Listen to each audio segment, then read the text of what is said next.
এদিকে মরুর বুকে টাইগারদের এই রোমাঞ্চ ম্যাচ শুরুর আগে তেমন দেখা মেলেনি, খুব বেশি দর্শক আসতেও দেখা যায়নি। যে কয়েকজন এসেছেন তাদের কয়েকজনের সাথে কথা বলার চেষ্টা করেছেন সহকর্মী রঞ্জন শান্ত। হংকংয়ের বিপক্ষে ম্যাচটাও নিশ্চয়ই জিতে আরো বেশি আনন্দ উপহার দিতে চায় টাইগাররা এই সমস্ত ক্রিকেট ভক্তদের। খেলা শুরু হতে তো বাকি রয়েছে, তবে দর্শকরা আসা শুরু করেছেন। আমরা জানতে চেষ্টা করব, কপালে লাল সবুজ, গায়ে লাল সবুজ, দেখতেই ভালো লাগছে। উইনিং নোটে নিশ্চয়ই বাংলাদেশ শুরু করতে চায়। প্রথমত জানতে চাই যে কাউকে মিস করা হবে কিনা স্পেসিফিক্যালি, কারণ আসলে যে পঞ্চপাণ্ডব বলা হয় বা সিনিয়র ক্রিকেটাররা কেউই নেই, তাদের ছাড়া কিন্তু শুরু হচ্ছে একটা নতুন যুগের সূচনা। সব থেকে বেশি মিস করা হবে সাকিব আল হাসান।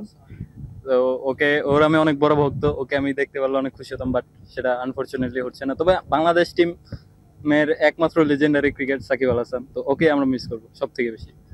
তবুও বাংলাদেশ দলের জন্য শুভকামনা তো নিশ্চয়ই থাকবে। এই নতুন এই টিমটা কেমন? হ্যাঁ, টিমটা কেমন? ইনশাআল্লাহ অনেক ভালো টিম হচ্ছে, ইনশাআল্লাহ মাঠের খেলায় দেখা যাবে। বাংলাদেশ দল পৌঁছানোর পরে অন্য দর্শকরা এই ম্যাচ দেখতে আসার আগে সাকিবের ভক্ত মাঠে।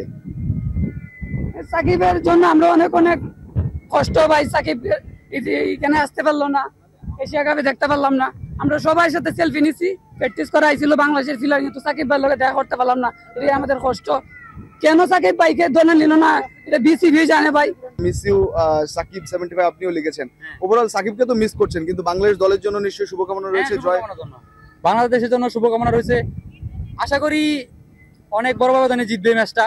যেহেতু হংকং আমরা ইজিলি ভাবে নেবো, কারণ যেহেতু আগের ম্যাচটা দেখেছি আফগানিস্তানের সাথে 94 রানে গুটিয়ে গেছে ওরা। তো এই আশাবাদী নিয়ে আমরা ভাবছি যে আমরাও হয়তো যদি ফার্স্টে ব্যাট করি, এটা বড় টার্গেট ছুড়ে দেবো ইনশাল্লাহ।